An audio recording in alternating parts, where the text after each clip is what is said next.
what an appendectomy is and a tonsillectomy. How about a frenectomy? If it sounds like the removal or alteration of some kind of tissue, you're on target. This video explains how a frenectomy may resolve certain conditions in the mouth that can lead to trouble. A frenum is a small fold of skin or membrane that connects more movable parts of the oral cavity, like the lips, cheeks, or tongue, to the more stationary jaw and gums. The frenum under your tongue is called the lingual frenum. When the lingual frenum is too large, it may impair the patient's speech and restrict the movement of the tongue. This condition is sometimes known as tongue-tied. The labial frenum is located between the two front teeth. It connects the upper lip to the maxilla or upper jaw. When this frenum is too large, it may interfere with the orthodontist's ability to move the teeth into alignment.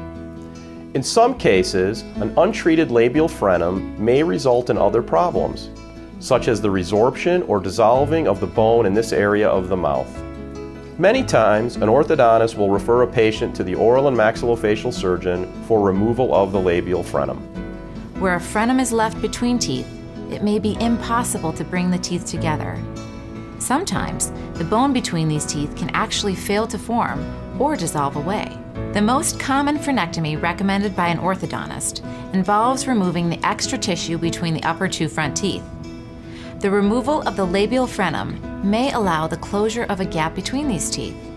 In the lower jaw, removal of an excess lingual frenum allows normal tongue mobility.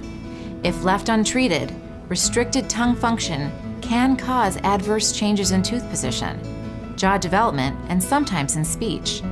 Before the surgery, I couldn't really move my tongue very well, and the piece of skin under my tongue was pulling too tight on it. When the orthodontic patient comes to the oral and maxillofacial surgery office for a consultation before a frenectomy procedure, the surgeon takes a history, conducts a physical examination, and reviews any pertinent radiographs.